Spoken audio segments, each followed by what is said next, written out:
মাত্র 30 মিনিটে খুব সহজে গরুর মাংস রান্না। আসুন কিভাবে করলাম আপনাদেরকে বিস্তারিত বলি। বিসমিল্লাহির রহমানির রহিম। আসসালামু আলাইকুম ওয়া রাহমাতুল্লাহি ওয়া বারাকাতুহু। কেমন আছেন সবাই? আশা করি সবাই ভালো আছেন। আমি আপনাদের দোয়া ও রহমতে ভালো আছি। Welcome back to my page. আমি শামীম, যুক্ত একটা নিউ থেকে আপনাদের সবাইকে স্বাগতম। সো আজকে আমি দেখাচ্ছি আপনাদেরকে কিভাবে গরুর মাংস রান্না করবেন। সো প্রথমেই আমি গরুর মাংসগুলো একেবারে ছোটো ছোটো করে কেটে নিলাম। কেটে ভালো করে পরিষ্কার করে নিলাম। পরিষ্কার করে সাথে এই যে পেঁয়াজ অ্যাড করলাম। যত বেশি পেঁয়াজ দিন ততই মজা হবে।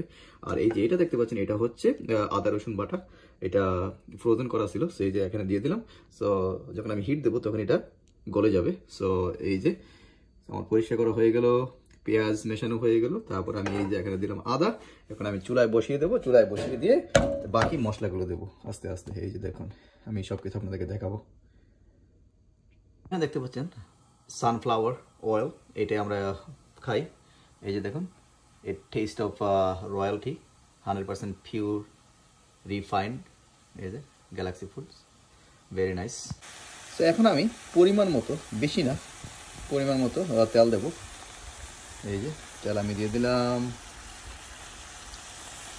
এই যে তেল দেওয়া শেষ। তো এখানে আমি কী কী অ্যাড করেছি আপনাদেরকে বলি। দেখতেই পাচ্ছেন এখানে হচ্ছে তেজপাতা, তারপরে হচ্ছে দারুচিনি, তারপর হচ্ছে এলাচ, লং, গোলমরিচ, তারপরে হচ্ছে লবণ পরিমাণ মতো, তারপরে তৈলতো দিলাম, তারপরে আছে হলুদ, মরিচ। মরিচ আমি একটু কম দিয়েছি যেহেতু আমার বাচ্চারা খাবে, সেই জন্য আমি মরিচ একটু কম দিলাম। তো এগুলো সব কিছু অ্যাড করার পরে এখন আমি ভালো করে এগুলো মিক্স করবো। এই যে দেখুন, মিক্স করার পরে আমার এই কালার চলে আসছে। সো এখন আমি আরও অ্যাড করবো ধনিয়ার গুঁড়া এবং জিরার গুঁড়া। এটা একটু পরে দেবো, নইলে আপনি যদি এটা আগে আগে দিয়ে দেন তাহলে কিন্তু তিতা হয়ে যাওয়ার সম্ভাবনা আছে। আর যেটা আমি ইউজ করি গরুর মাংসের জন্য সেটা হচ্ছে এই যে বিফ মশালা, গরুর মাংসের মশলা। এখানে মশলা সব কিছু মিক্স করা আছে। রাঁধুনি বিফ মশালা, এটাই আমি সবচেয়ে বেশি ইউজ করি। আর এখানে ইনস্ট্রাকশন দেওয়া আছে, এই যে অন্য পেজে, আমি না অপোজিট সাইডে ইনস্ট্রাকশন দেওয়া আছে কী কী লাগবে, কতটুকু লাগবে। এই যে, তো এইভাবে আপনি পরিমাণ মতো এটা এখানে অ্যাড করব। এই কাপে 1 কাপ পানি আমি অ্যাড করে দিলাম। এখন আপনারাও আপনাদের পরিমাণ মতো দিতে পারেন। আপনি কতটুকু জল রাখবেন মাংসের মধ্যে এটার উপর ডিপেন্ড করবে। আমি 1 কাপ দিলাম। এই যে আমার পানি দেওয়া শেষ। এখন আমি ভালো করে নাড়বো এবং ডেকে দেবো যাতে আস্তে আস্তে সিদ্ধ হয়ে যায়। চুলা কিন্তু আমার হাই স্পিডে চলতেছে।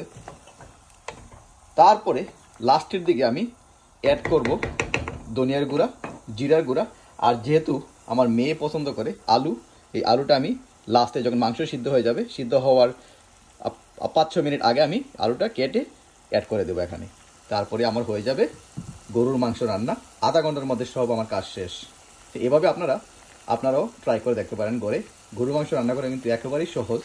সব কিছু একসাথে দিয়ে দিবেন, একসাথে দেওয়ার পরে চুলায় বসিয়ে দিবেন এবং লাস্টের দিকে শুধু ধনিয়ার গুঁড়া, তারপরে জিরার গুঁড়া, তারপরে আলু দিলে আলু দিতে পারবেন লাস্টের দিকে। আর আমি কিন্তু 2টা মরিচ এখানে অ্যাড করেছি, যেহেতু আমি মরিচের গুঁড়ো একটু কম দিছি, এই জন্য আমি 2টা কাঁচা মরিচ আমি অ্যাড করে দিছি এখানে। তো এইভাবে আপনারা গরুর মাংস রান্না করতে পারবেন। ভালো থাকবেন, আমার পেজটা সবাই ফলো করবেন। আজকের মতো এখানে বিদায়। আল্লাহ হাফেজ। আসসালামু আলাইকুম ওয়া রাহমাতুল্লাহি ওয়া বারাকাতুহু।